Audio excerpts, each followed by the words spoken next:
Hi, everyone, and welcome.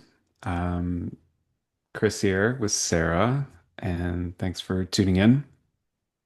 We did an earlier video where Sarah interviewed me about some of my past and how that connects to my deeper why and my passion for this work, and just a general kind of get to know us at a deeper level. We're going to do the reverse here in this episode where I will be asking some questions and Sarah is going to share really deep and meaningful and powerful aspects of her own transformational journey and her arc with this work around intimacy and eros and the liberation of our life force. And so I'm really excited for it. I hope you are too. Just a brief sort of heads up. There's some parts of the story that are a bit intense, and also Sarah's immense courage and power and radiance in her being to walk through some difficult moments. So we just want to give people a little heads up that that's there and take care of yourselves appropriately. And in particular, to begin, Sarah, when we were talking earlier, you began sort of sharing in this really beautiful, open way about a feeling. And at first, you were talking about it simply as a feeling, and I was kind of waiting for you at some point to say what it was, and eventually you did. But it was really fascinating in a way to hear the story from this deep feeling of your being there from the beginning, and then as the arc of your journey and the narration was, all kinds of processes we'll get into that sought to suppress that or co-opt it in some way or shut it down. And so, can we start first with this feeling and then the nature of it and what it's been in your case, and then from there, how it has been there and what got in the way, and then what's allowed you to come back to it now at this point in your life? Yeah, yeah. And if I go a little bit off topic, make sure that you bring me back to it. But yeah, I guess one of the things I would say is like from a really young age, I felt like we could be doing love better. Just sort of the sense of I didn't feel like I could recognize in many cases examples of like love being demonstrated or role modeled in a way to me that felt authentic and like true, like the vibrational frequency of what I felt in my being of love versus what was being demonstrated or shared or taught to me by my peers or my, big people, sometimes what I call kind of our parents or grown-ups. And so there's always this like hunger to see it done better, or this like feeling of like, I feel like this could be offered in a different way that felt truer or more authentic or ultimately like more free.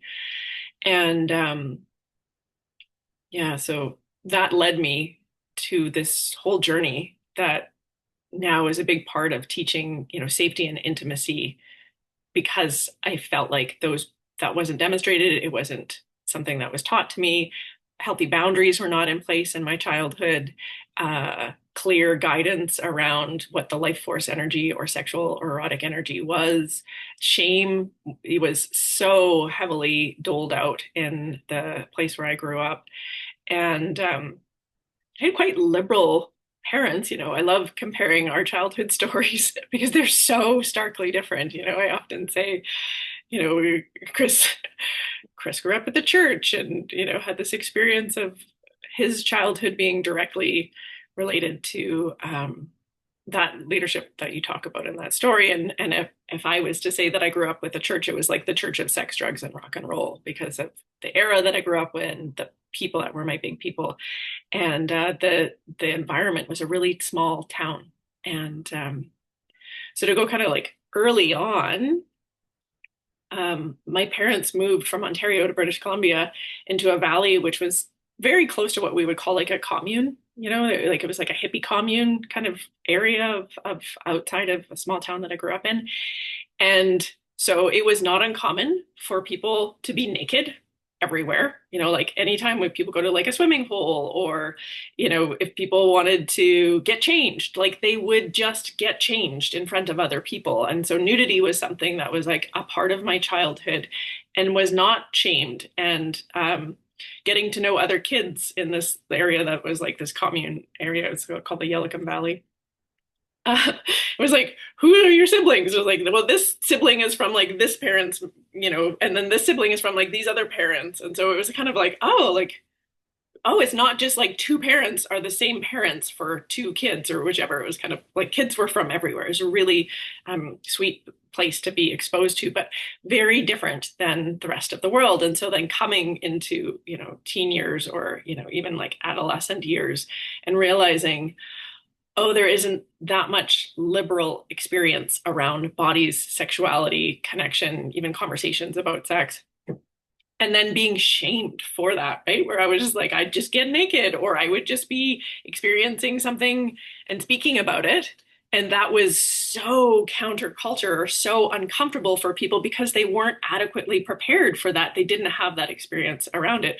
And then, like I said, like arguably, there are elements of my childhood that I was like, there should have been a boundary in that place. My father, his response to my parents' divorcing was he was quite heartbroken and he just decided that he was going to go we'll just have lots of house parties where there's lots of sex and alcohol and drugs going on. And that was normalized. And so I built a brain that was exposed to all kinds of different, chemicals, LSD and mushrooms or things like that. I had that when I was like 10 years old, as well as kind of in the formative years around sexuality, 12, 13, 14, 15 years old.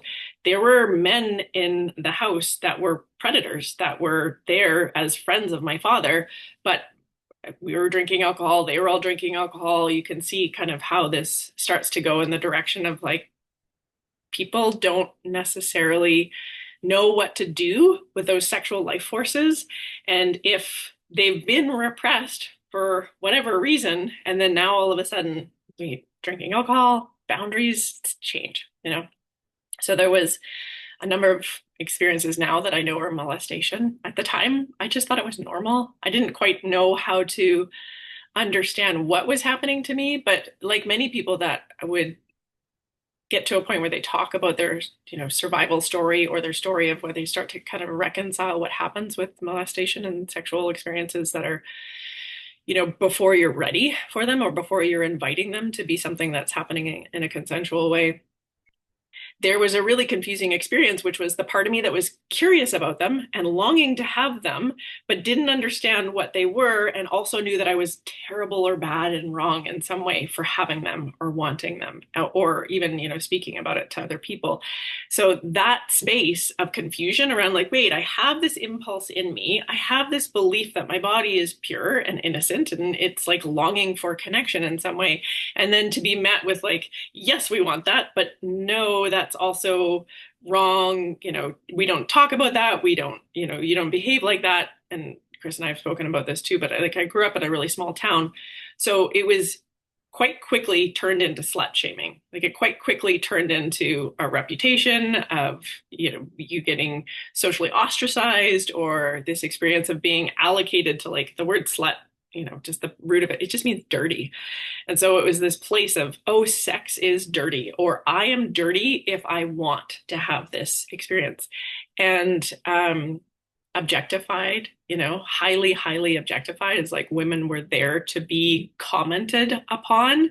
And that was one of the ways that I was able to get love when it was confusing to get love, is like, okay, if I can be able to receive connection from people commenting on what I was wearing or how I was acting or how I was dancing. I was a dancer at a really young age, and it was one of the kind of obvious giftings that I had, sexual or sensual or otherwise. It drew a lot of attention, and some of it wanted and some of it unwanted. And then there's this confusing thing. It's like, oh, my life force wants to move. I want to dance. And then it's like, oh, but that also has like these hooks or this sort of like lecherous, confusing patterning that shows up, and not understanding, many, many times what it meant. One of the things that I would be accused of is like, oh, you're a tease. I was like, anytime I was myself, or anytime I was like experiencing like the joy of being embodied, I was held responsible for other people's experience of it. So like, how dare you have this expression of yourself? That's misleading to me in some way. And so yeah, it led to a really confusing childhood around sexual energies, and also just recognizing that there was a lot of ways that people behaved, but then there's also the way that we spoke about our behavior, and those being like two very different planes of expression that, yeah, it's taken a long time to unpack and unpattern and unwind. And I still run into, with all of the work that I've done around shame and sexuality and around elements of my body, I still, every once in a while, like something comes out from the somatic experience of the body. And you don't, I don't expect it. It's like, I'm clear. I've done all of this work around it. I understand shame. I understand my life force. I understand. And then every once in a while, I get this like bubble that comes up, and it's like this whole confusing wheel all over again. I like to tell people that because I feel like it can be really helpful to recognize that there's this churn of layers that we're going through. Some of them are our own, some of them are cultural, some of them are ancestral, but frozen energy or stuck, you know, trauma energy or survival energies, when they show up, it still throws me every single time. It still throws me into this like, amygdala hijack that can happen. And so this big part of my passion for working with you in this is like when we really come back to that same place where the poison happened or the wound happened or the injury happened, but we do it slowly with safety and a new experience of like what's possible if I'm very gentle in this journey back in. It rewrites it, and it stops coming out sideways, and it stops coming out in this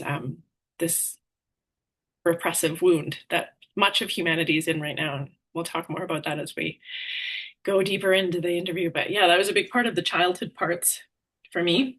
And a big part of, I think, possibly this space where I eventually started to move towards massage therapy was like, in my early 20s, was trying to make sense of boundary and the body, and how to change my relationship with my feeling body that had at that point been quite shut down. Hmm. And we maybe can go there in a sec, but I first, if it's okay, wanted to just really just honor the way that you can, I've heard you talk about these things and in various formats, but the way in which you can speak of really tender and painful experience with still a kind of grounded lightheartedness is to me really remarkable. And to watch that in people is there can be a kind of all love and light it away, and it's kind of feels like it's off and ungrounded, or the person might be trying to speak to it and they're still in a place where it's a bit too raw and it's maybe shaky, and it transmits that kind of open kind of wound state. Whereas when I heard you share that, what I heard is someone who like is showing me a scar, which is now a place of their medicine and their power. And not to say that makes it okay. Obviously, we're not here to justify unjustifiable things, but just to acknowledge and honor your initiatory potency and power through such experience. Thank you. Yeah. Yeah. So along that arc, and we'll keep coming back to it, but along the way, there were some other little side roads, and it might be helpful for people to see. So you have this combination in your youth and your adolescence, both of, in some ways, openness, but then not healthy boundaried openness in a number of ways, and what that kind of brought in, and then shame being placed onto someone that didn't obviously deserve that level of shaming.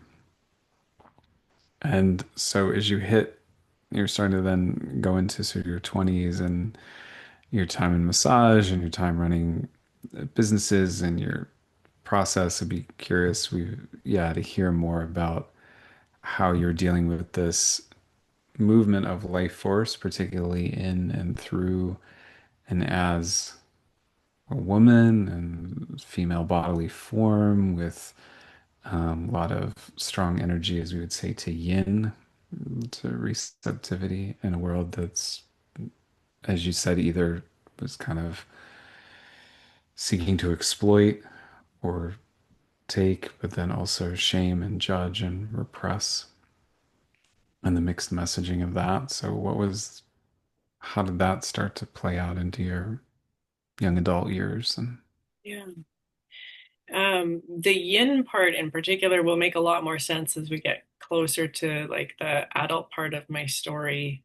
But because I am an adult and I can like reference back to some of again, it was like studying the gene keys and helping myself understand that um, a part of my arc is that I have the prime yin, the most feminine gene key is the gene key of my radiance. And just the way, if you don't understand gene keys, it's okay, just kind of follow along. But essentially, a part of my gifting is the ability to have a very feminine expression of yin, which is highly receptive to life. And it's something that makes me incredibly healthy in my relationship to my physical body is to be receptive.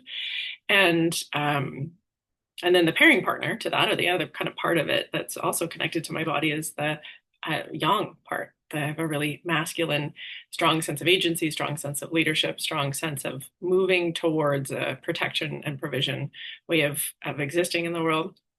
But the thing that was super confusing to me was this place where I couldn't access a lot of my love or life force energies until there was like another person there. And so that would really come alive for me in this way, that the deep longings or the hungers to have connection, to be in a connected way with another human body was only available to me consciously when that started, when those energies started to take over. And so it took quite a while to unpack those elements of like, it feels to me like my life force takes over my body at times, or it feels like the deep longings or that sense of sensual embodiment just isn't there. And then it's there past my ability to contain what's happening. And then almost like, I'm not wanting to minimize or make excuses about it in any way, but it was like this experience of flirting without knowing that I was flirting, or being really sensual and not seeing myself as sensual. But in hindsight, it's like, oh, right, of course, because I have this yin radiance that moves through my body. And it also was during this time, the 80s. So, like, feminine empowerment, 80s and 90s were like feminine empowerment, like boss babes started in that time. So it was like, you don't need a man, you do it all, you, this like strength of a woman and this capacity of a woman, but then like these deep longings, which felt to me like wanting to be led and wanting to be safe and wanting to feel um, the value of the feminine experience that seemed kind of confusing to everybody else. Like it definitely was like, again, this place of like, I don't know that people understand what to do with this embodiment energy or what to do with this yin energy. And so, yeah, I've been on quite a like expansive contemplation around how to work with this yin feminine embodiment energy and how to bring more languaging in a lucid way that is an embodied way towards that. I don't know if I answered that question properly though, or like if that was what you were looking for. no, it was beautiful. No, it wasn't the answer, but it was a beautiful answer to a question that probably should have been asked, and that therefore is, I think, really important. So you use this phrase, I've heard you use it before, the invocation of your life force. It's such a poetically beautiful phrase, I think.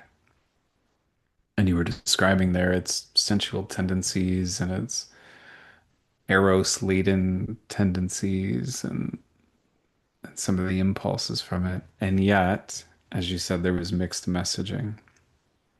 So in terms of the timeline, maybe it's helpful to go back then to as you hit sort of your 20s and your into your 20s, 30s, what were some of the ways that you started to try to deal with this, whether it was the boss babe, female empowerment thing, it was the shaming that you mentioned, the confusion around what was the nature of this life force and how could it be both honored but also not sort of exploited and then shamed, or made wrong for. So how are the ways that you navigated into your early adult years with that?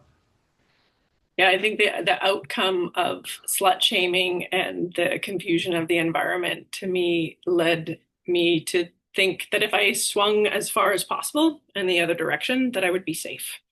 And so massage therapy was this, like, I was drawn to it because I had worked with animals a lot and I'd used touch in a really kind of fascinating way with farm animals growing up. And yeah, that had to do with like horses and dogs and cats and this space of I I always believed that I could heal things with my hands. And I had all of this sort of anecdotal evidence of like a bird would hit a window and I would like hold it and like it would come back to life, which to be honest, a lot of that time is like this shock. And then they come back. But it really did, to me, show me that I had some gifting to go in this direction, as well as like many other examples of working with animals where I do have gifting and working in this realm. And it does show up in a multitude of ways.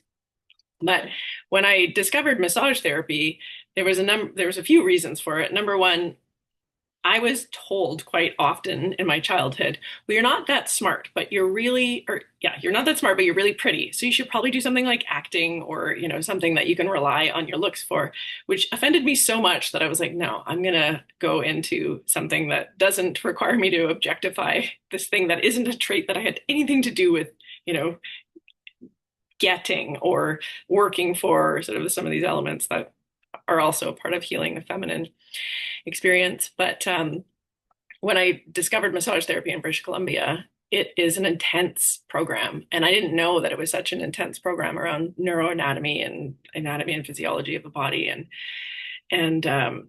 it was a bit of a leap of faith. But to me, it offered this structure around healthy touch, healthy working with things that had to do with like pain. Um, most of the people that I started to discover over the years were coming for care because they had so much repressed trauma or injuries related to their own sexual trauma, and it was coming out physically. So I was able to have a, desexualized experience of touch and working with touch in a clinical and therapeutic setting. And I did that for 20 years and I have like extensive training in how to work with people in this realm. But in the initial parts of it, it was like completely, moving away from anything sexual or sensual for the reason that it's already an industry where people don't quite know how to handle touch. And, even 20 years ago, it was still this realm, because this is like back in 1999, it was still this realm where people were like, oh, a masseuse or a massage studio or a massage parlor. And then like, people like to make jokes about happy endings. And so the result of that was like, all right, I'm just going to go the opposite direction and really go ultra clinical, ultra sexually shut down, make sure that I was role modeling as much as possible the structure and the safety that people needed in order to feel safe naked or feel safe talking about parts of their body and the pain that was there. And that was a great skill set for me to learn because it taught me boundary and it taught me this part of touch in the absence of attunement and touch in the absence of safety creates more damage, creates more problems. And at times, and knowing what I know now, like the idea that like more pressure, for example, in an area of pain would release that area of pain. And a lot of people think that same kind of thing of like, oh, if I just get somebody to really deeply massage my neck or my hip flexors or parts of my low back, then that's going to make this pain go away. But without proper attunement, without understanding that the body needs safety, it actually just causes more damage, both to the practitioner as well as to the person that's, hoping to feel better as a result of the treatment. And the neat thing was it took me into a space where I got to work with practitioners and I got to work in really clinical ways. But again, knowing what I know now, it taught me to look for what's wrong. It taught me to look for like the complaint. It taught me to look for like performative results as opposed to like gradual transformation that happens just because of the shift that I know now how to work with people on this. And for a long time, I had to decondition that pattern of looking for the problem and chasing the problem or chasing sort of the symptomology of the way a person's showing up. And instead, starting to kind of like recognize like how we live in our body is the way that our body expresses with whatever symptoms we have, or the experience that we're having with another person and their safety or lack of safety in their body will be expressed in our own bodies. So people that were, highly uncomfortable with touch, that became something that I got really good at helping them get into a space where they were able to receive. Um, it was pretty neat to be able to have that journey of working in that way. And then the other kind of cool thing that happens is, because I taught massage therapists for quite a while as well.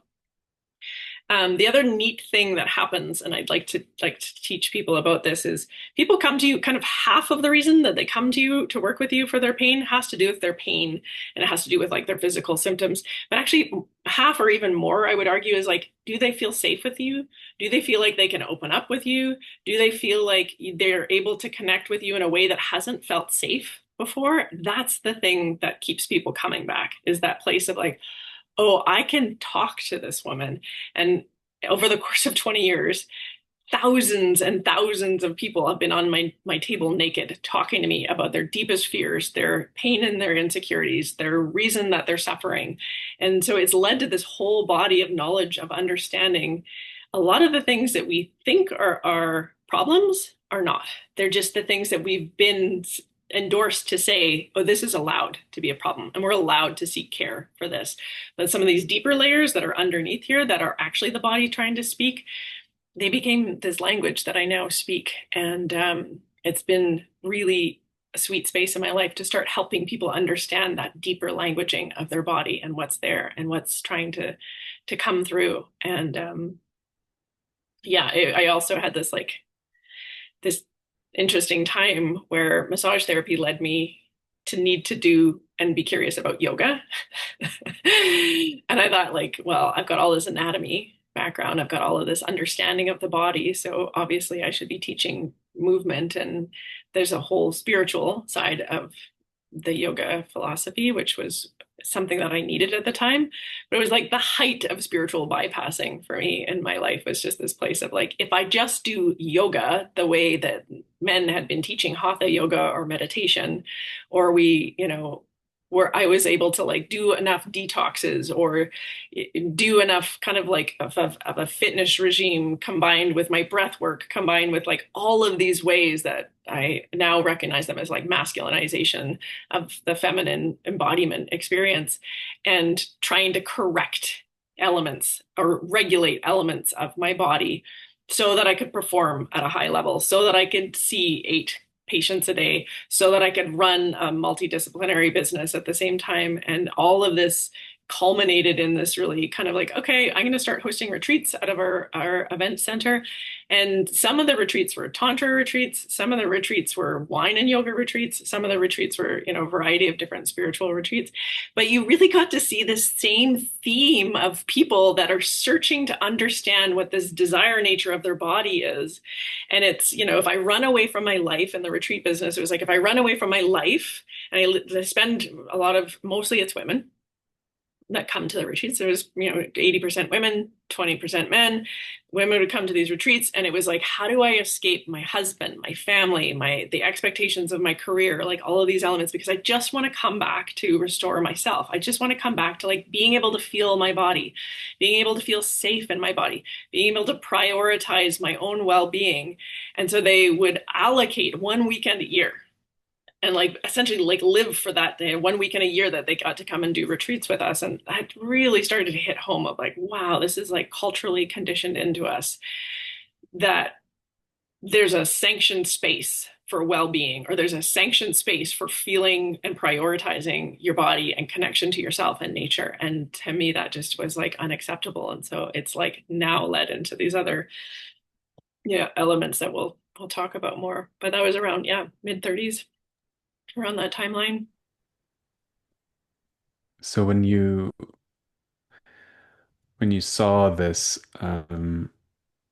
process of there's this very narrow window of whatever it is, a weekend under only under certain, parameters and a retreat center and this and that and the other thing for, okay, now get all your restoration vibes for the whole year over 48 hours or whatever nonsense.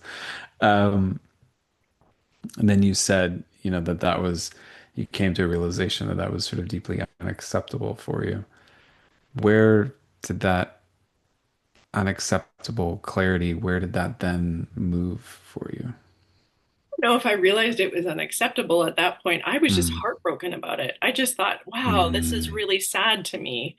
And I don't know how I fit into this, but this really breaks my heart that this is the only way that is available to us. And it's so prolifically through the wellness industry as well.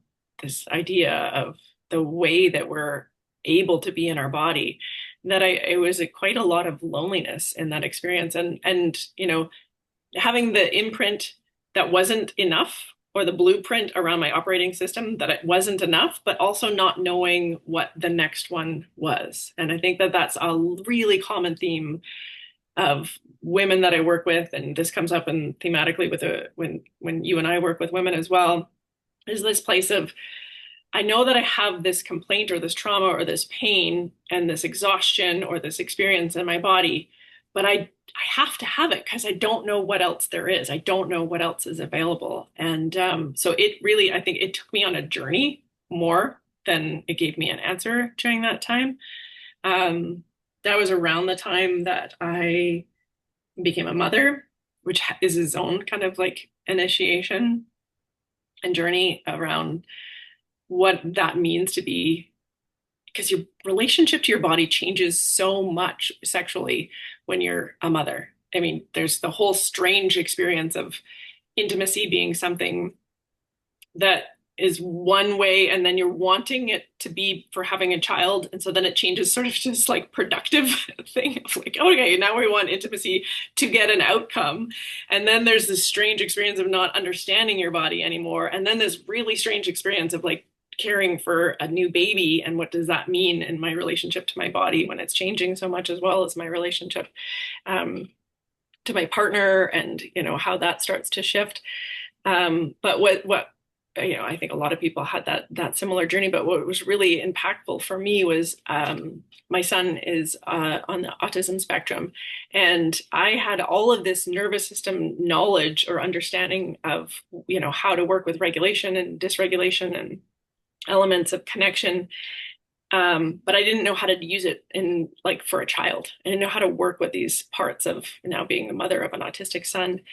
So that was another big initiation, is neurodivergence, and recognizing the parts of me that were neurodivergent, and starting to recognize like how much neurodivergence is a part of our society because of elements of disconnection from our body, as well as like just like the change in humanity is moving towards a new expression, and I can see the intelligence of neurodivergence. I don't love that term, but parts of me are rebellious, so the divergent side of it is like, yes, we're divergent. And um, he has helped me tremendously around my relationship with men and masculine, and health of prioritizing men and connection, and sexual safety for, and healthy aggression and healthy impulses for men and for boys. We can talk about that a little bit more, but shamanism also came in at this time of my life, is around when I started studying the medicine wheel, and weaving spiritual understandings into this life force journey of what is happening within me is also the force of energy that is outside of me, that is the creative force of energy. And as an embodied woman, I knew that I had a connection to that, but nobody gave me the language of the different densities of which we can travel within this human experience. And so yeah, that kind of brought me up to, this is around the beginning of the time when you and I were starting to work together. And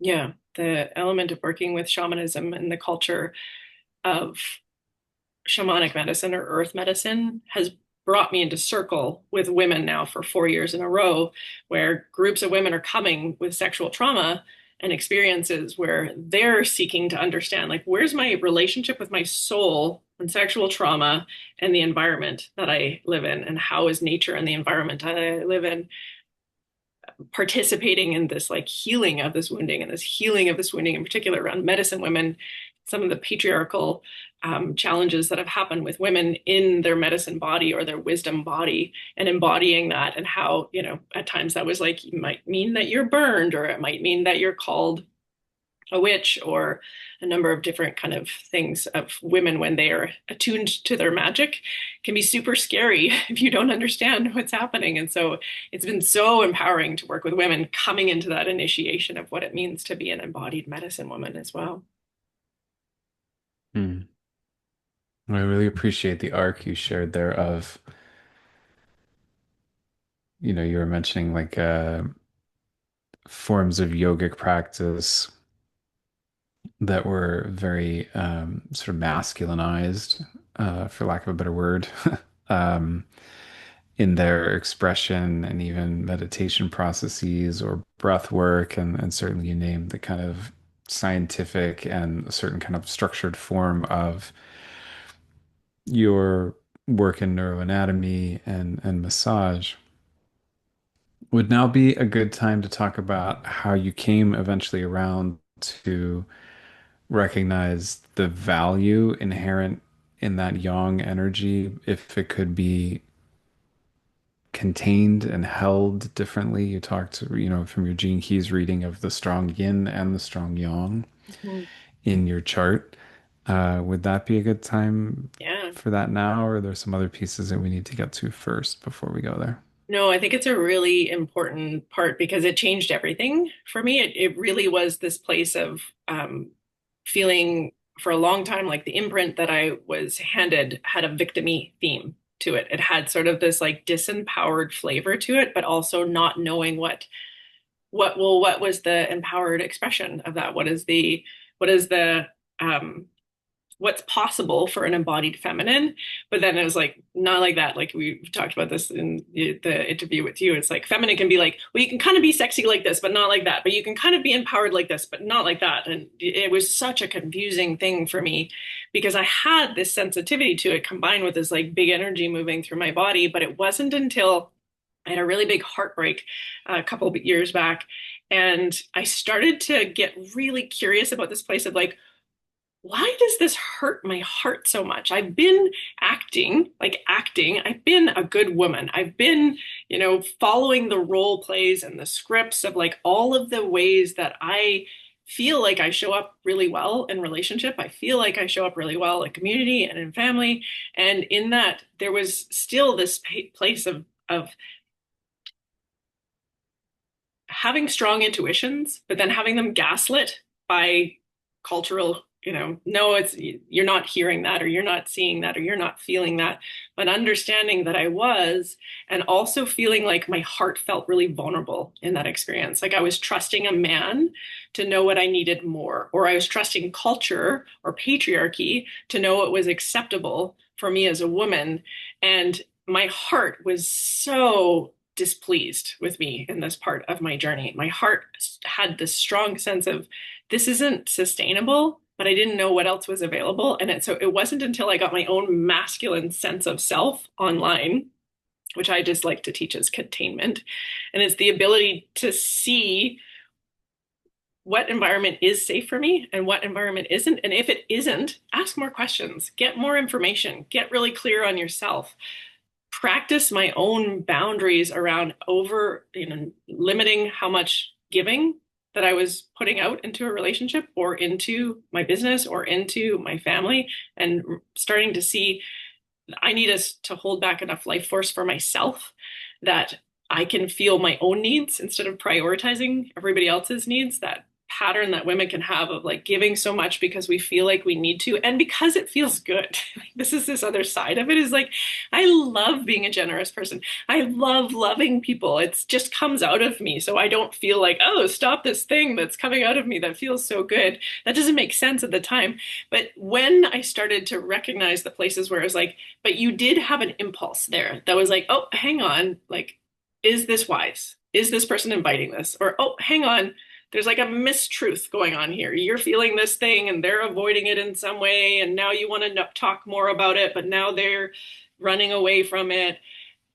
Parts of working in relationship with men where they not even really like not like sensual or sexual relationship, but just like working with men in like the coaching realm or in massage therapy, where it's shame would come up for them, but then I could feel it. It wasn't my shame, but they didn't want to or know how to work with their own shame.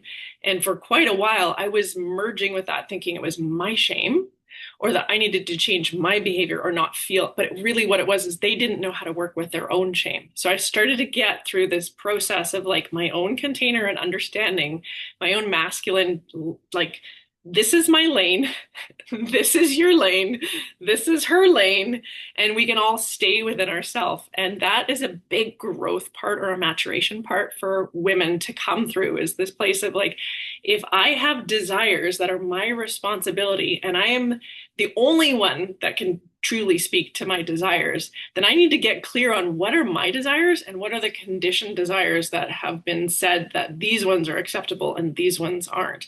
And that became what was this coaching program that I built about 2 years ago, 2.5 years ago now, called Oracle Body, where it's like there's these specific phases of feminine initiation of like, here's your masculine side, which needs to have a certain amount of personal discipline and understand what's you and what's not you. And then here's your feminine side of your experience. And there's a lot of emotionality and there's a lot of currents of intuition and there's a lot of sexual aliveness in this space. And then here's the integrated version of them.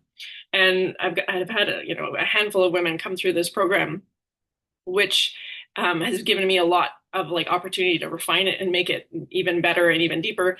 The thing that constantly keeps coming up around Eros and this like charge of energy that comes through us is this: how do we now have this be a safe space where we can work with men in this realm? And how do we start to understand what it would be like to touch onto subjects like sexual shame and to touch onto subjects of sexual shame for men and to create a safe space, or like, how do I be a safe person for somebody else to unfold and unwind their own sexual trauma?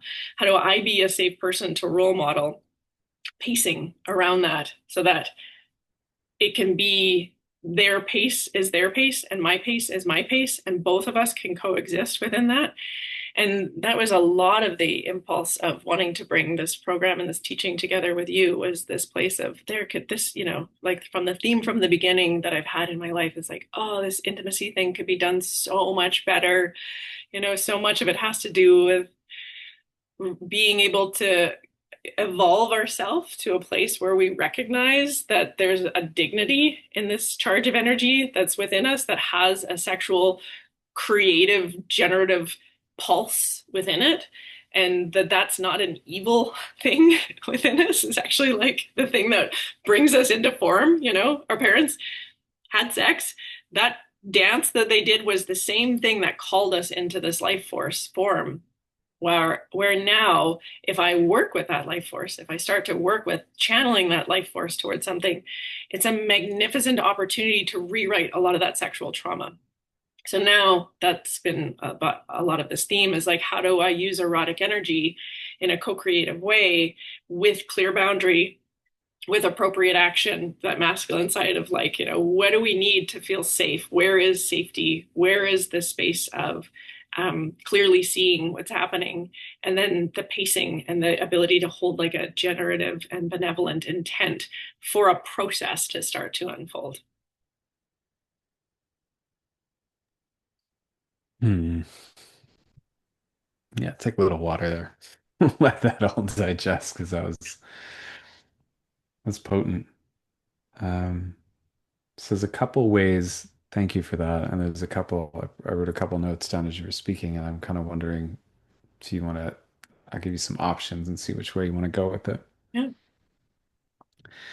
So you were talking quite a bit throughout of shame, and you've often spoken of the molecule of shame and of your great, fascinating love for the transformation and the arc of shame as a potential ally in medicine. So maybe that's like one thread. Um, the other thread was while using language of yin and yang or masculine and feminine, the ways in which polarity teaching and the usual ways that it's been done was actually really unhelpful and counterproductive for you. So like that's a thread, I suppose. And then the other one is further along what you were just sharing in terms of practical examples or variations of a theme of how by creating the container that's the yang, undergoing the alchemy that's yin, coming into a space of profound integration, and then erotic life force being a co-creative form of leadership in life. I think eventually we probably need to touch into all three, but I'm just curious which one you want to start with for now. I can't really say it enough is like this place of when sexual or sensual energy is shamed or repressed, um, it comes out in all kinds of ways. We're in a time, I don't follow the media very much, but one of the things that I'm aware of right now is like this whole saga of Epstein files and all of the, you know, I often look back at things like the Second World War and think like, how could we do that? How could humanity, um, whether they looked the other direction or saw it and let it happen because they believed something else, how did that happen? How do we fail each other so, incredibly? And how do we not do that again? And I started to ask myself a little while ago, like, well, what is happening in our world right now that I feel like will be something that we'll look back at and we will not understand how we could have done that. And I would say it's like a lot of the repression injuries are, that men and boys and women have also around sexuality and around um, just repressed sexual energy and how that has led to these terrible things that are happening in the world. That if it was addressed appropriately and if women and boys were able to understand how to work with this energy properly instead of repressing it, but actually to kind of make it like the shame molecule is such a fascinating molecule to have a conversation about because shame isn't evil. We like to say that it feels evil at the time when we merge with it and we feel like I'm bad and wrong.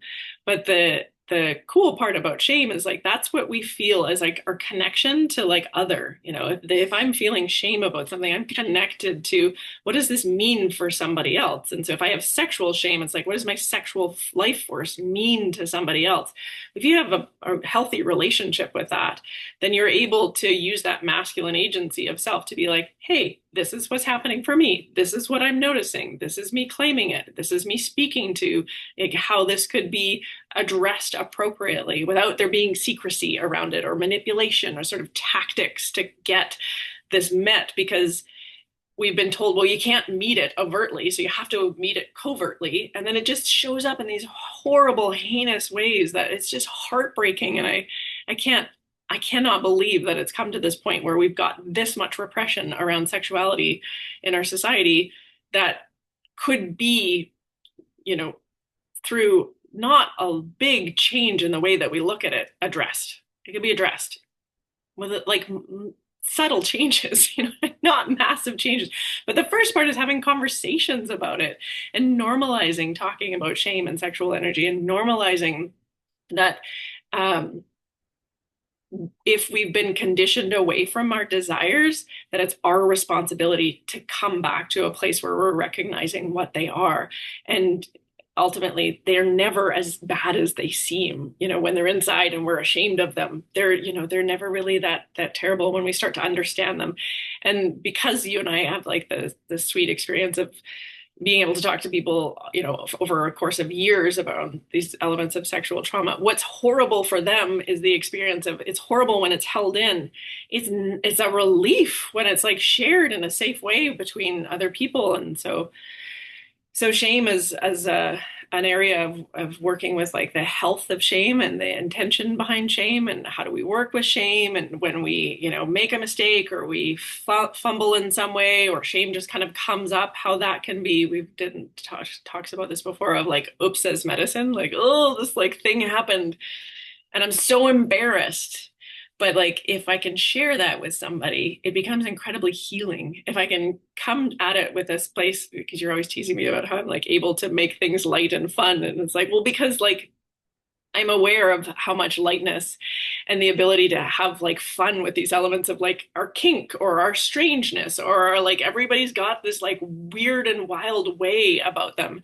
And instead of us trying to homogenize ourselves, if we like made that something that was like fun and playful, then it really becomes like this sweet facet of each person's being. And they get to flush themselves out even more, where they start to recognize, like, oh, wow, this is like stored life force on the other side of a shame wall. And when you start to release it, it's magnificent. Like it's just truly magnificent. And the level of healing physically that happens to a person's body, as somebody that was like chasing getting like the ultimate like osteopathy and manual lymphatic drainage and like all of this like physical assessment of the body, when I really started to figure out like, oh, this is energetic and emotional.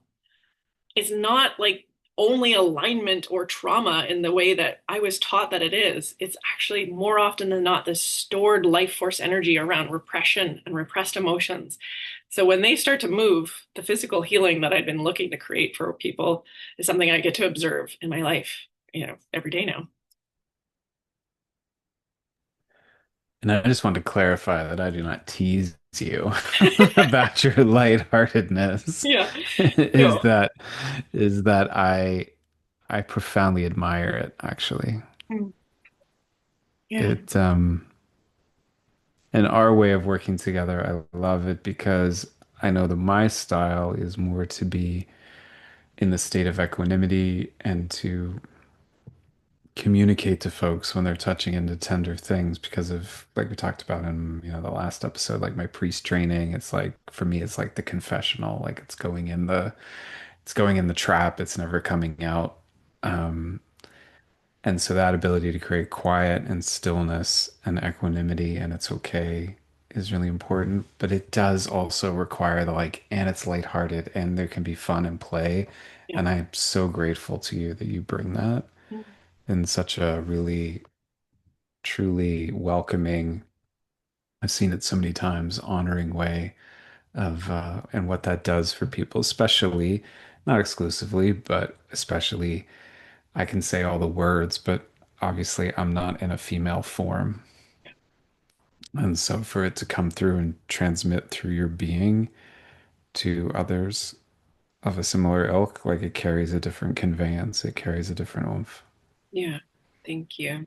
Yeah, I am really fortunate to have many people in my life actually say to me, like, I didn't know how much sexual or body shame that I had until I got to spend time with you, and it just started to go away. It's like I think it's something I have a deep sensitivity to, and also just this part of me that's like this heat-seeking missile that's like, we don't need that here, you know that, right? Like, you don't you don't need to move in that way. A person will walk and move in a certain way that I've been like trained to look for when there's sexual trauma in their body. They'll hold their heart and they'll hold their posture in a certain way Mm. when they've had a tremendous amount of heartbreak, or they'll, carry a position in their body of guarding as a result of that trauma that's still there. And it's actually quite easy to start moving it out of our body. But we do need to recognize that it can be talked about and it can be safe. And there's ways to get into that conversation and safely. Yeah. Thank you. So shame is a potential source of ally. We talked about there's the polarity conversation. There's your experience of um, I want to be sensitive of this one, like exploring other facets of your sexual orientation, Yeah, we can talk particularly about with that. women, Yeah. and how this may also be a part of what that offered you in terms of your own experience of both being a woman, being with women, Yeah. what it was like. Yeah, Yeah. We can come back. I mean, I feel like we could do a whole separate episode about polarity and sort of how I have this sure. relationship with polarity where I'll just kind of briefly touch on it because it bears mentioning, dominance and submission to me in learning dominance and submission was way more healing in looking at the primal essences of yang and yin, or the elements of like leadership and internal gaze versus masculine and feminine. That to me is like a landmine of like, that's confusing, and masculine is like associated with like toxic masculine and patriarchy. And so your experience of masculine is a totally different landscape than my experience of masculine, but we talk about them like they're the same, right? We talk about this like, in modern culture around polarity in this way that I just feel like that did not serve me at all. And I am somebody that like loves to be the feminine, like cooking at home, with like raising the children, being in the household. I love the experience of being a woman that would be like the quintessential like trad wife, except I won't. It's like not in me to only do that. And so that's kind of the other side. It was like, oh, I really love this and I want to have this, but not if it's the only thing that I get. And so that was a great way to start to kind of recognize how I had a lot of shame around that, because I am a strong woman. I am like somebody that like leads in masculine realms often. I feel really comfortable doing that, especially with like physical prowess and like elements of like speaking to things that need to be spoken to. But the yin, like the sweeter, sort of softer, receptive side of me, was where I feel most myself. So it took me quite a while to make like to get those two to actualize in a way that felt like there was harmony. And yeah, that's something that I've been able to get to. I feel like a lot more now, depending on where I am on my cycle. Like some days I feel like less so. Now, give me a scythe or a sword. And then other days I'd be like, no, I've got, got a really good sense of that in balance. But yeah, another, you know, I I always felt like I was oriented more to men. I'm attracted to men, so I would fall under kind of like the quote unquote straight. But I also have always loved women, and I think many women will kind of share in the same story of like kissing another girl when they're younger, or kissing girls when you're drunk in college, or many women have had some sort of experience with other women. And I just never felt like it was strange. Like again, like I have this really interesting relationship with my body and with other women, and I mostly had women that were attracted to me. Most of like my life, it was like I got hit on quite a lot by women that were wondering if that was something that I wanted to take it a little bit further. And there were times where I did, but when I had that heartbreak that I referenced earlier, when I was going through this confusion of like, what does it mean to have this heart that feels so much, and to experience what that means to feel so much and to be so connected to this womb space as well. I know many women have also said this thing where they're just like, I'm just going to start dating women. Like, I'm going to leave this one side of my experience and go to this other side of my experience. And that wasn't my intention, but I was quite curious about what it would be like to only relate with women. And so I started dating women, and exploring intimacy and sexuality with women in a way that I had never gone to before. The whole experience of, in particular, being with women that had only been with women, or were bisexual and had lots of experience with being with women and being taught by them, was like such a fascinating experience, one that I'll always be grateful for.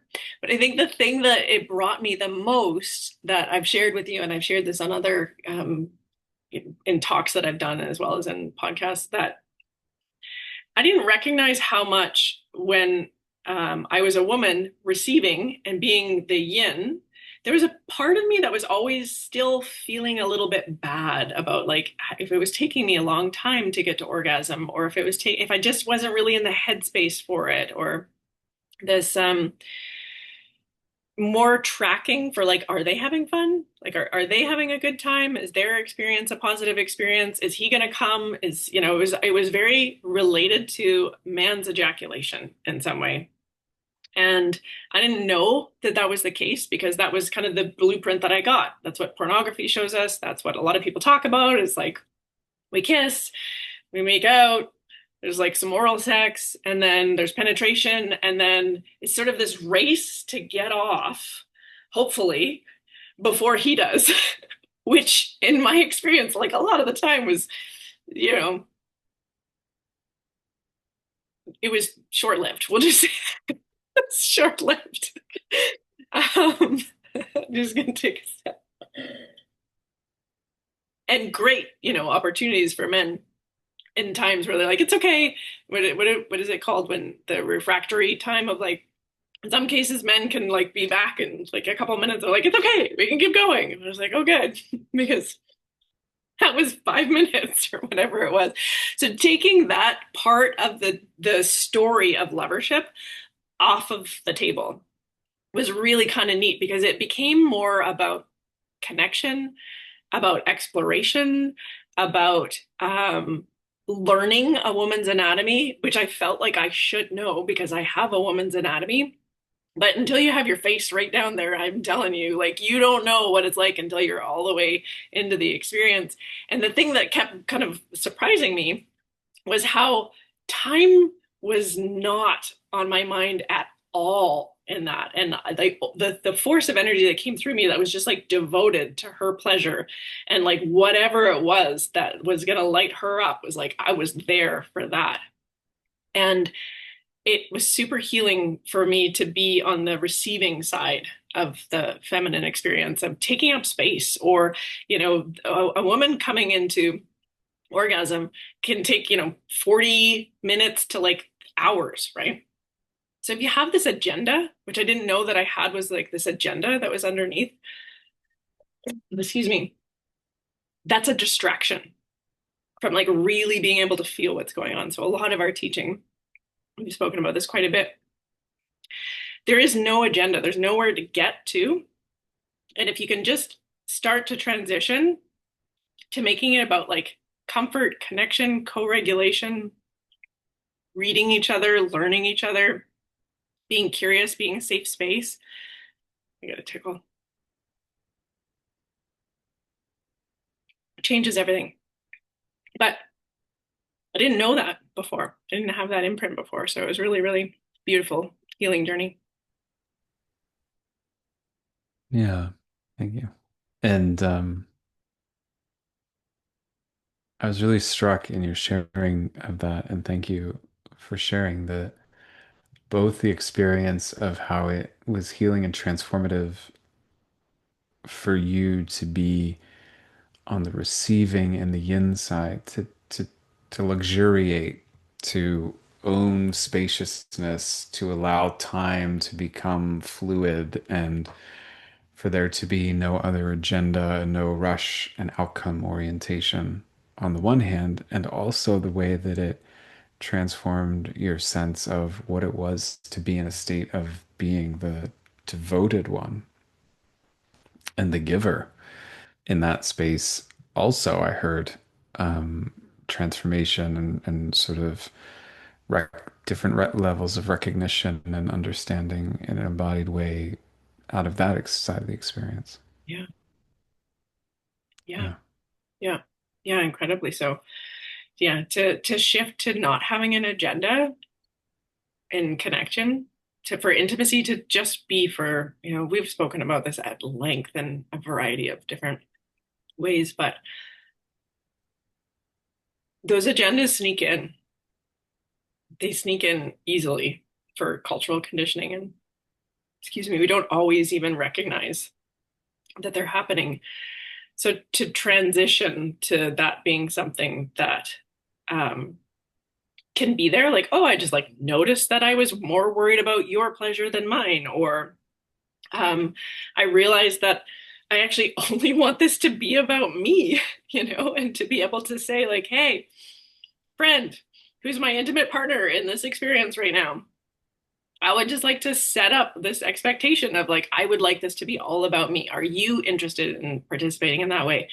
And to name these things, they can feel sort of shamey and like uncomfortable initially. But then when we're able to get to a place where that can be like talked about and decided and then debriefed on and all of the elements of like what shows up from that, oh my gosh, it's like a whole other realm. And this may or may not have to do with like penetration or sex in the way that we typically think of sex. I think a lot of the time with talking to people about intimacy, they right away think, oh, this is like sexual intimacy. And it's like, well, it can be. That's a wonderful part of it. But there's so much around that whole realm that is like this missed territory of deep, deep intimacy. And we're in an interesting era, like from the human design perspective or the gene keys perspective, which is something that I like to speak about, which is this time when humanity is moving towards freedom of spirit and freedom of intimacy as a sovereign experience. And yet we don't know what that looks like in the culture that we live in right now. Nobody's taught us that. So if I am to believe and we were to look at this world stage and start to kind of go, there's a big transition happening right now, I would say it's our responsibility to start understanding how to demonstrate how to do this better, how to understand what our own needs are, how to, you know, start to work with shame and elements of shame so that they stop running us from our shadows. Because that space of like sexual shadows or shame shadows or elements around connection and intimacy that are in the shadowy parts of our life, it's incredibly exhaustive. It's leading to all kinds of loneliness in the world. It's leading to people like, like we were saying when you shared of like for men where it's like, I want to connect with women, but I don't want to be toxic masculine. So maybe I won't connect with women, or maybe I'll try to do it in a way that's sort of like, oh, the only imprint that I have. And there's this discomfort that's happening as a result of that. And we can all feel it. I think the hardest part of we've spoken about this with women's intuition. It's like women can feel what's not being said. And there's a deep longing to bring that forward into the conversation. But if that's not something that either party feels safe to do, then it plays out in the body in this weird kind of way. And so I love talking about kink for this, anything that's like taboo usually is you'll find your life force there, right? If it is like something that you're like not supposed to be doing, well, a part of you is gonna want to be doing that thing, but then shaming yourself for it. So instead, like unbind that and like, bring it into a place where it can be done safely. And every single time I go into this conversation with people, I still feel like, ooh, is this safe? I still feel like this feeling of like, oh no, we're gonna have these conversations and they're really deeply intimate and they're sensitive. So, this is the part where you and I have really gotten good at helping people slow down, you know, never move faster than you can feel. There's this space where you can be like fully within your own intimate experience and then start to learn to attune to other people. And that is something that I feel like humanity is like longing to develop. And I'm really excited to be able to normalize and start bringing this forward for people.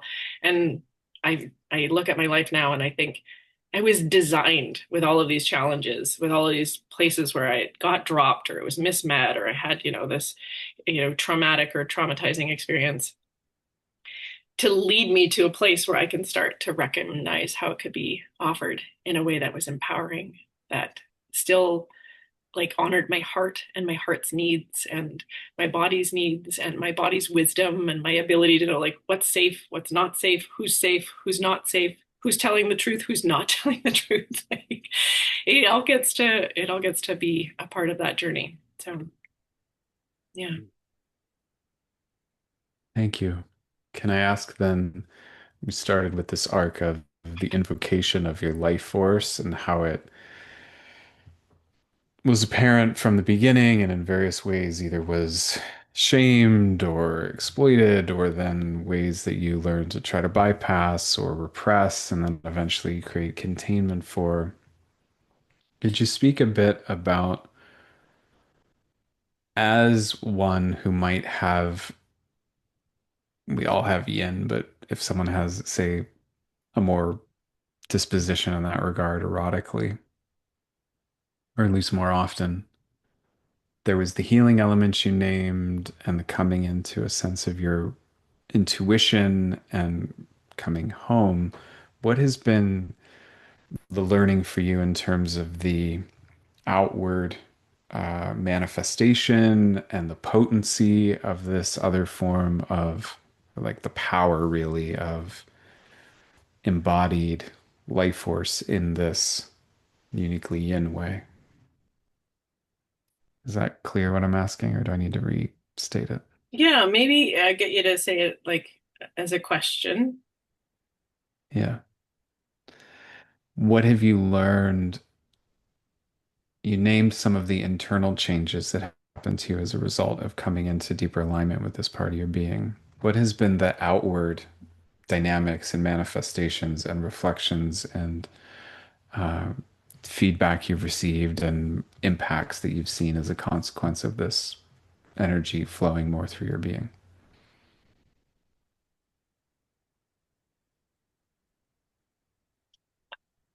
It's been really sweet to have a number of people reach out to me just in the things that I've shared, and the way that I teach and lead stuff, where they're just like, I have been wanting somebody to say these things, or I didn't even realize that um, it was possible to say some of the things that you've shared, and how healing that was, often in ways that I don't even know what it was that I said to them that was so like meaningful, but in all of those occasions it had to do in some way with like speaking to a new potentiality for feminine embodiment. And um, one of the things that I still feel like shows up as confusing to a lot of people is this idea of like, okay, well, we're coming out of patriarchy.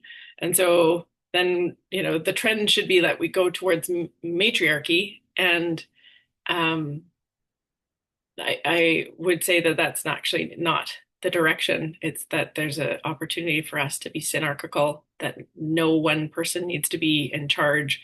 But if feminine embodiment is going to be something that I'm role modeling and prioritizing, then what it means for me to be able to understand what that is and to have it express outwardly has everything to do with timing, and recognizing that life, when it's fully held in this relationship with life, has a pace to it that's cyclical, and it doesn't follow a linearity. So it is sometimes unrecognizable and therefore highly mystical.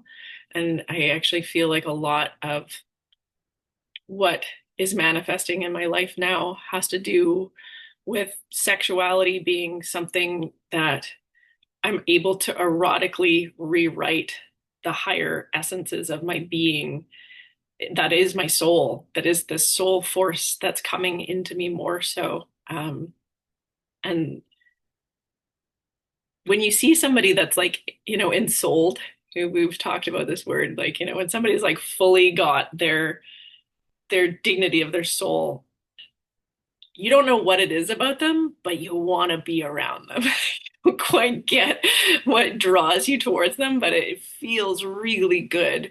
And so that's been this other really sweet healing manifestation is I don't need to, I've been talking for an hour, so it's funny to say this out loud, but a lot of the time when I go out in public, I'm um, quite shy.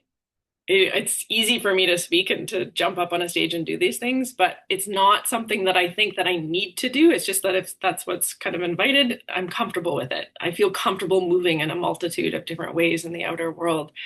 But more often than not, you'll just find me kind of like quietly in a room, and then people will come to me. Things come to me. I'll sometimes just do it kind of as a joke of like, I wonder what'll happen if I just go sit here all by myself. Who will be drawn to me? And it's neat to see what you magnetize as a woman. It's neat to see um, the impact of not speaking and just being embodied feminine energy and what that does in our world. It's magnificent. And I adore every opportunity I get to see of women in their embodiment. And I would like to see more of it in this world. Hmm, thank you. There were some questions that you asked me, and I was wanted to check if you wanted to have sort of similar or parallel questions for you, or if you're feeling kind of complete, which is those questions would be you arced your relationship with men really powerfully over this time and in various twists and turns. And I was curious about what you would want to say to those who might be listening, or partners and friends and lovers and brothers and fathers of daughters who want to support their, daughters or girls to have a healthy way through life. Kinds of things that you would say for how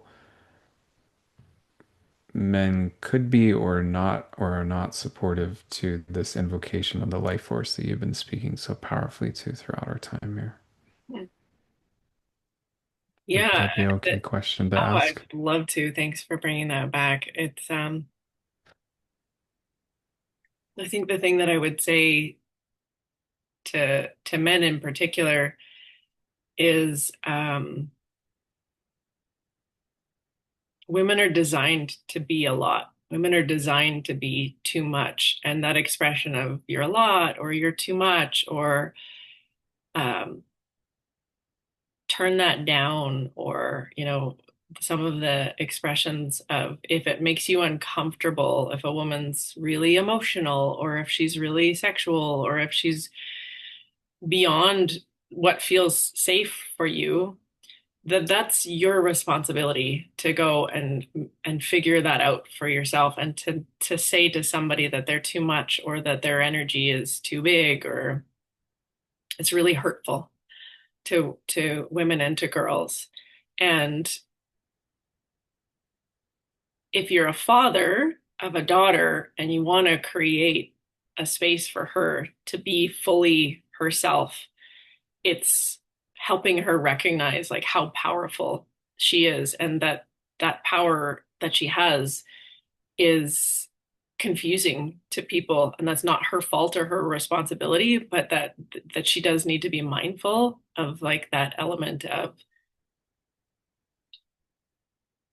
we are a big force of energy and we are a creative force of energy and we're gonna get misunderstood at times. And so to be able to be a safe space for those big energies of cycle that come through women is something that I feel like it's never intentional to hurt a man with it. It's not like this place where we're trying to wound somebody else when we have something like rage come through or we have an experience of stored trauma that shows up, in orgasm. We've talked about this quite a bit, where a woman, when she's deeply connected to her womb space, and then that connective tissue starts to release some of the stored trauma that's in there. That's good. You want that to happen, but that might mean that fear comes out. That might mean rage comes out. That might mean any number of things start to come out. And if you take that personally and you think that it has to do with you as like the person that caused that, it can be super confusing. And so a lot of the time, what I'm trying to help men understand is this place of like, we really just need you to be a safe space for us to go through the wildness of what it's like to be living with a life force coursing through us and unearthing things that we didn't even know were there half the time. There's a lot of times where I felt so much shame after having a big wave of emotions because the person that I was with thought it was something that they needed to fix about me or about themselves. And I can now see that's not what it was at all. Um, I feel like another thing that more and more men are moving towards, and I think it's just like so beautiful, is like understanding where a woman is in her cycle and recognizing you're going to get many different iterations of a woman on her journey. And if you know where she is in her cycle, you can be prepared for that, right? Like you can kind of get a sense. This is something you and I teach, but just that like a man's cycle with his hormones happens daily. A woman's cycle with her hormones happens over 28 days. So you have like all of these facets of women. And if that's something that you appreciate, it can be really kind of neat to behold, like, oh, this is what I get today. I get this new expression of a woman on her journey, and that space of not taking it so personally. Not that women should, be critical or harsh in any way. I'm not suggesting that. I'm simply saying I think there's a lot of miscommunication that happens simply because we don't understand these energies very well, and that's something that you and I are spending more time teaching. Um, yeah, that's what I would want men to understand, or I would want men to recognize that I now know that I took me a long time to get to a place to ask for. Yeah. Hmm. Thank you for that journey you've been on, and thank you for being able to articulate that in such a clear and also really inviting and kind-hearted way. It's not an invitation that I think a lot of guys get. either at the level of the clarity or the level of, and it comes without recrimination or any attack mode. It's not spiritual bypassy. It's not caught in ridiculous, old-fashioned static categories of polarity. It's just a really clear, clean, potent, kind-hearted, but direct invitation. Yeah. And I'm really grateful for it. Yeah. Yeah, I should add the part that would be the conversely, like what I want women to know that I hear over and over again from men. Um, and I spoke to it a little bit about like the yang disposition of being like the provider of lovership or the one that's like I'm playing the male role in this, the leader role in the erotic landscape. But I think the thing that was confusing to me that some women really understand this, but not every woman really understands this, is like how devoted men actually are to women and wanting to show up for women. And I think that sometimes gets missed by women about like how much of a priority it is for men that are healthy men that have been able to work with their own energies and are working with their own energies, how much they care about showing up for women in this way that um, also I feel like got kind of lost in the recent sort of toxic masculine part. And so I've been finding that for more and more of my peer group and women, as well as the women that I coach, is like, can you feel for the side of them that is so devoted and showing up right now also, and like really cares to do this well and really like longs to be a safe space for women and longs to represent themselves in a safe way. And I'd like more women to be doing that. Like, I'd like to invite more women to be like, can we start speaking to like the healthy expressions? Like, I actually call it healthy patriarchy, right? There is a healthy patriarchy, patriarchy being this thing of like the father understanding.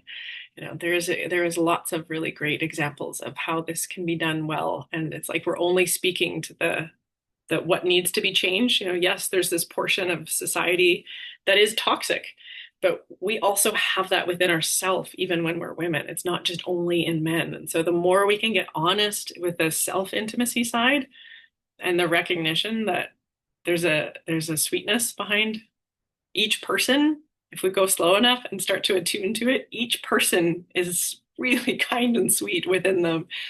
They're usually just kind of needed or taught that they can't get to that place because it's not safe to. So, yeah, it's a powerful thing, especially as a mother of a son, to make sure that it's spoken to in a world. I want my son to grow up in a world where women are also safe as well as men.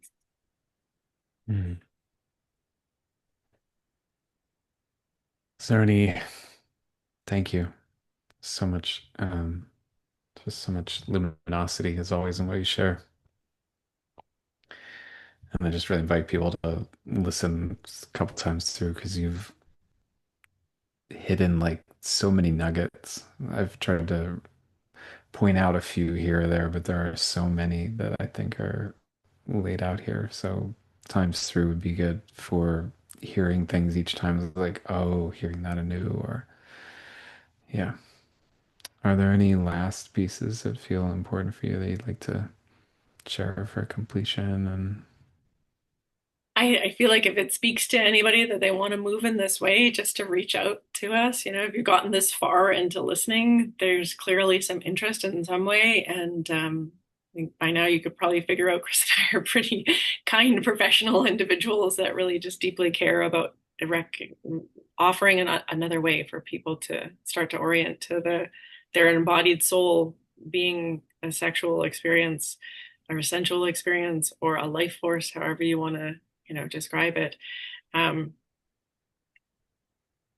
it's a life-changing way. It's totally changed the way that I work with people. And so my hope is that more people want to move in this way in a safe, sovereign, you know, kind way. mm, then I just want to reiterate and conclude first by saying thank you for being so open and so like I mentioned earlier, clear in places where you've done your work so that when you share, it's a place of medicine and safety for other people to come by. That's an incredible, incredible gift that you have. And then in terms of your beingness, I'm just so grateful that you share this really profound, luminous uniqueness that is you, and that's nobody else.